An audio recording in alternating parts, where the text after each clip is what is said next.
시어머니가 저희한테 10억을 주셨어요. 근데 3년 전만 해도 큰집한테는 아파트 세 채랑 현금 5억을 주시고 저희한테는 시어머니나 모셔라고 하셨거든요. 대체 무슨 일이 있었던 걸까요?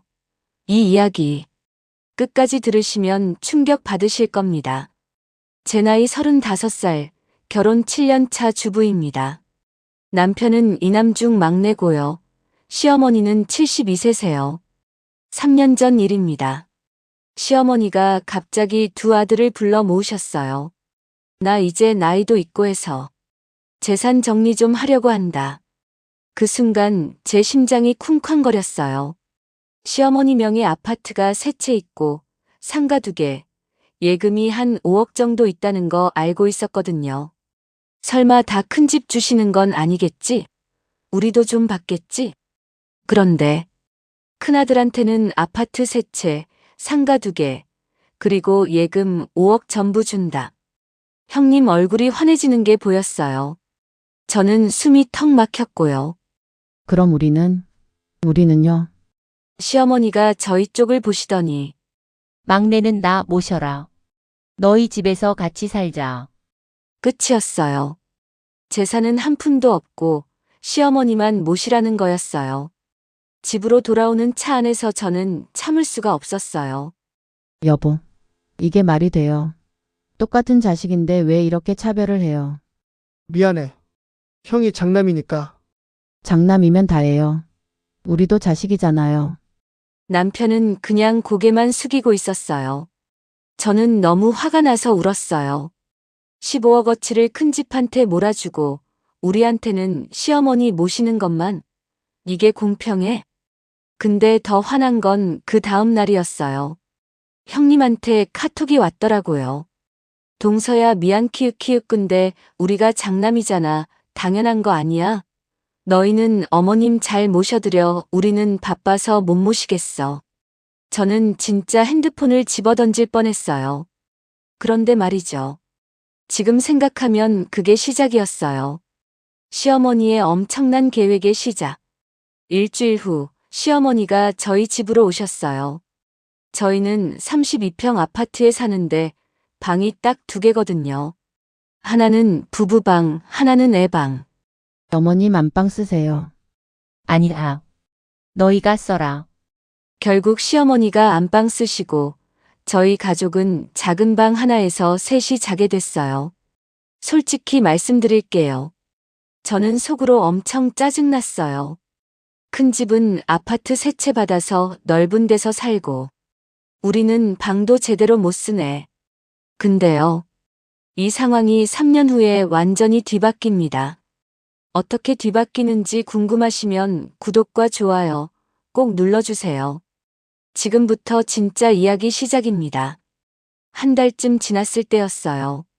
시어머니가 갑자기 저를 부르셨어요. 민지야, 오늘 나랑 짱 보러 가자. 네, 어머님. 마트 갈까요? 아니야. 재래시장 가자. 재래시장이요? 저는 좀 의아했어요. 재래시장은 불편하고 주차도 안 되잖아요. 근데 시어머니가 고집하셔서 따라갔어요. 시장에 도착했는데 배추 가격이 엄청 쌌어요. 한 포기에 1,000원. 민지야, 저 배추 20포기 사자. 네, 20포기요. 어머님, 우리 셋이서 어떻게 다 먹어요? 일단 사기만 해라. 시어머니 말씀이니까 2만 원 주고 배추 20포기를 샀어요. 집에 와서 시어머니가 말씀하셨어요. 이거 절반은 김치 담가서 먹고 절반은 그냥 썰어서 냉동실에 얼려둬라. 네? 이해가 안 됐지만 시키는 대로 했어요. 배추 10포기는 김치 담그고 10포기는 썰어서 지퍼백에 넣어 냉동실에 꽉꽉 채워 넣었어요. 이게 대체 뭐 하자는 거지? 2달이 지났어요. 겨울이 왔고 뉴스에서 난리가 났어요. 한파로 배추가 폭등. 한 포기에 5,000원. 그때 시어머니가 저를 부르셨어요. 민지야, 냉동실에 얼려둔 배추 꺼내서 당근마켓에 올려봐라. 네. 얼린 배추를요? 응. 한 포기에 4,000원에 올려. 반신반의하면서 사진 찍어서 올렸어요. 냉동 배추 10포기 포기당 4,000원 직거래 가능. 그런데 1시간 만에 채팅이 10개가 왔어요. 아직 있나요? 지금 갈게요. 예약 가능한가요? 10포기 전부 다 팔렸어요. 4만 원이 들어왔어요. 원래 10,000원 주고 산 건데 4배가 된 거예요. 어머님, 대박. 다 팔렸어요. 시어머니가 빙그레 웃으시면서 말씀하셨어요. 민지야, 잘 들어라. 물건은 쌀 때 사서 비쌀 때 파는 게다. 이게 장사의 기본이란다. 그 순간 뭔가 번쩍했어요. 아, 시어머니가 그냥 저한테 일 시키신 게 아니라 뭔가 가르쳐 주시려는 거구나. 그날부터 시어머니는 본격적으로 저한테 가르쳐 주기 시작하셨어요. 민지야, 쿠팡 보면 가끔 특가 할인하잖니? 그때 대량으로 사두면 나중에 정가에 되팔 수 있어. 중고나라 보면 명품 가방, 금매로 나올 때 있어.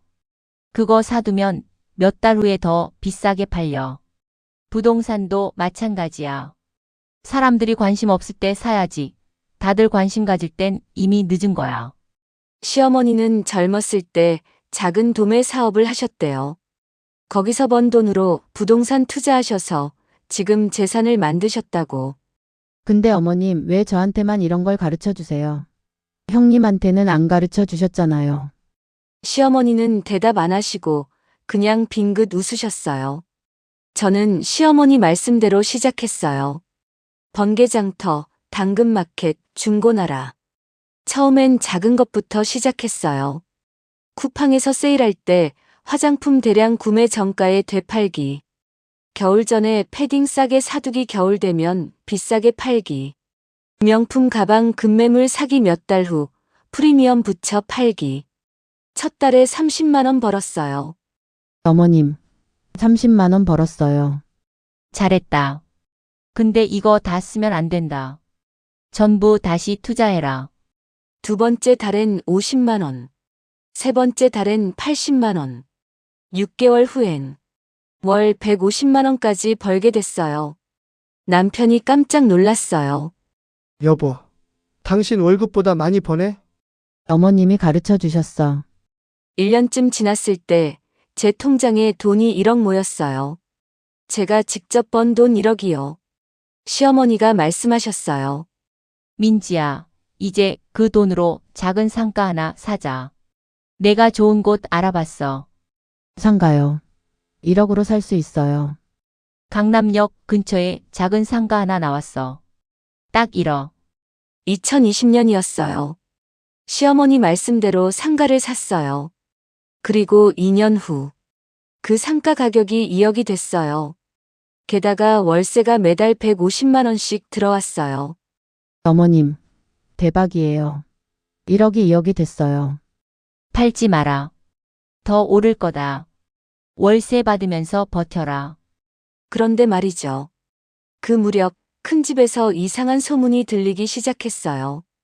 큰아들이 아파트 한 채를 팔았대요. 왜요? 세 채나 있는데? 코인 투자한다던데. 뭐라고요? 큰아들이 아파트 한 채 팔아서 3억을 만들었대요. 그걸 코인에 다 넣었다고. 대박 나면 10배야. 30억. 형님도 신나서 그랬대요. 여보 대박. 우리 부자 되는 거야. 근데 코인이 폭락했어요. 3억이 3천만 원이 됐어요. 2억 7천이 날아간 거예요. 형님이 난리가 났대요. 여보, 우리 집 날렸잖아. 걱정 마. 조금만 기다리면 다시 올라. 근데 안 올랐어요. 결국 코인은 회복 안 됐고 3억은 그냥 증발했어요. 큰아들은 멘붕에 빠졌고 또 다른 아파트 한 채를 팔았대요. 이번엔 주식에 넣었다고. 이번엔 진짜 대박이야. 또 물렸어요. 2년 만에 아파트 3채 중 2채가 사라졌어요. 상가 2개도 관리를 안 해서 세입자가 나가고 텅텅 비었고요. 5억 예금도 바닥났대요. 시댁 친척들이 수군거렸어요. 큰 집이 완전히 망했다던데? 장남인데 재산 다 날렸대. 반면에 저희는요. 중고거래로 계속 돈 벌고 상가에서 월세 받고 재투자하고 3년 차에 제 통장에 2억이 모였어요. 상가 가치 2억 포함하면 총 4억. 시어머니가 없었으면 절대 못 모았을 돈이에요. 그러던 어느 날이었어요. 형님한테 전화가 왔어요. 동서야, 너 요즘 중고거래 한다며? 나도 좀 알려줄래? 목소리가 완전 달라져 있었어요. 3년 전 우리는 바빠서 시어머니 못 모셔 하던 그 목소리가 아니었어요. 아, 네, 형님. 어렵지 않아요. 알려드릴게요. 시어머니가 옆에서 말씀하셨거든요. 가족이니까 도와줘라. 저는 형님한테 중고거래 방법을 자세히 알려줬어요. 사진 찍는 법, 가격 책정하는 법, 거래하는 법. 근데 형님은요. 3일 만에 포기했어요. 에이, 이거 너무 귀찮아. 일일이 사진 찍고 채팅하고. 난 못하겠어. 역시나 했어요. 그런데 일주일 후 제 중고나라 계정이 갑자기 정지됐어요. 사기 판매자로 신고됨. 뭐, 나 사기친 적 없는데. 알고 보니 형님이었어요. 형님이 제 물건 여러 개를 사는 척하고 물건이 불량품이에요. 사기예요. 하고 허위 신고를 한 거예요. 계정이 완전히 정지됐어요. 저는 너무 화가 나서 형님한테 전화했어요. 형님, 왜 이러세요? 제 계정 신고한 거 형님이시죠? 왜 이러세요? 형님이 울먹이면서 말했어요. 미안해. 나도 모르게. 너무 질투가 나서. 너만 잘 되는 게 억울해서. 저는 기가 막혔어요. 재산 15억 받아놓고 본인들이 다 날려놓고 이제 와서 질투한다고 저를 괴롭히는 거예요. 그날 저녁 저는 시어머니한테 울면서 말씀드렸어요. 어머님, 형님이 저를 시어머니가 제 손을 잡으셨어요. 민지야, 내가 다 알고 있었어. 네? 3년 전 내가 재산을 나눴을 때 사실 다 계획이 있었단다. 시어머니가 천천히 말씀하셨어요. 큰애한테는 돈을 줬어. 그걸로 뭘 하는지 보려고 했지. 큰며느리는 예전부터 욕심이 많았어. 나한테 잘하는 척했지만 진짜가 아니었어. 시어머니가 한숨을 쉬셨어요. 내가 처음 우리 집에 왔을 때 큰며느리는 내 집 구석구석을 훑어봤어. 뭐가 있나 보려고. 근데 너는 달랐어. 너는 내 집에 와서 마당부터 쓸었잖니. 부엌 청소하고 텃밭에 물 주고. 저는 그때 일이 기억났어요. 처음 시댁 갔을 때 저는 그냥 당연하게 청소했었어요. 그때부터 알았어. 이 며느리는 다르구나. 시어머니가 제 손을 꼭 잡으셨어요. 돈은 쓰면 없어져. 큰애한테 준 15억 벌써 다 날렸지? 네, 근데 돈 버는 법은 평생 가는 거야. 그래서 너한테 그걸 준 거란다. 시어머니가 방으로 들어가시더니 통장 하나를 들고 나오셨어요. 어머님, 이게 뭐예요? 내 예금이야. 통장을 펼치는 순간 잔액 10억 2,347만 원. 어머님, 3년 전에 큰애한테 준 5억은 내 재산의 일부였어. 나한테 아직 이게 더 있었어. 저는 말을 잃었어요. 그리고 이 10억은 내 거다. 안 됩니다. 어머님, 받아라. 넌 받을 자격이 있어. 시어머니가 눈물을 글썽이시면서 말씀하셨어요. 3년 동안 나 모시면서 한 번도 불평 안 했잖니. 좁은 방에서 자면서도. 어머님, 그리고 내가 가르쳐 준 걸 묵묵히 다 배워서 스스로 4억을 만들었잖니. 시어머니가 제 얼굴을 쓰다듬으셨어요. 민지야, 진짜 상속은 돈이 아니야. 사람을 남기는 거야. 너 같은 며느리를 얻은 게 내 진짜 재산이란다. 저는 그냥 울었어요. 자, 여러분. 3년이 지난 지금 상황을 정리해 드릴게요. 먼저 큰 집부터 말씀드리면요. 시어머니가 주셨던 아파트 세 채.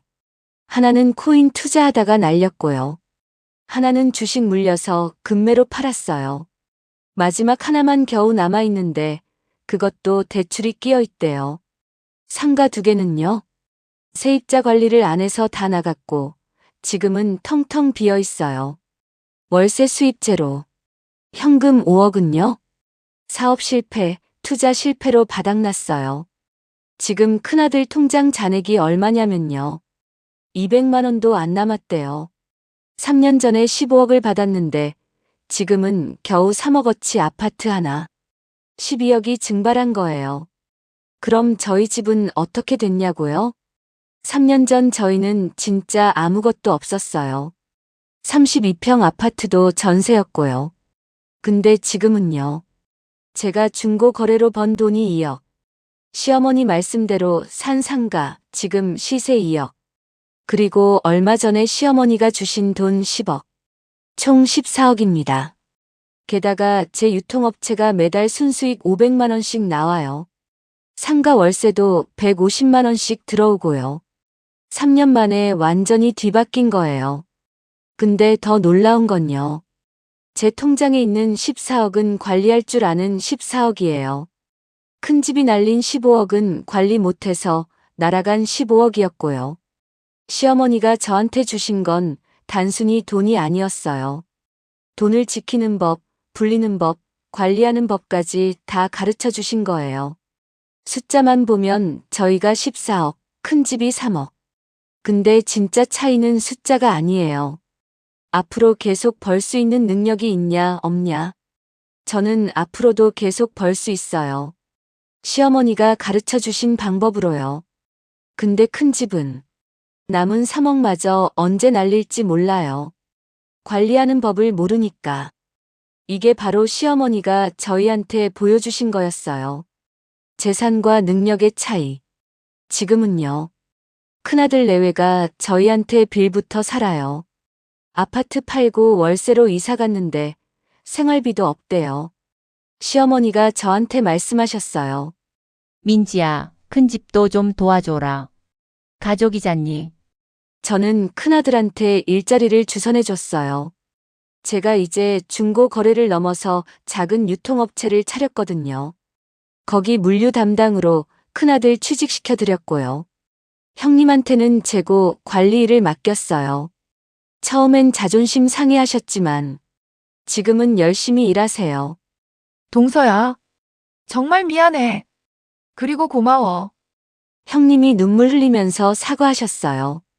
3년 전 저는 시어머니를 원망했어요. 왜 저만 차별하세요? 재산은 큰 집 다 주고 저는 시어머니 모시기만 하라고. 억울했어요. 화도 났고요. 근데 지금 깨달았어요. 시어머니는 저를 차별한 게 아니었어요. 시험하신 거였어요.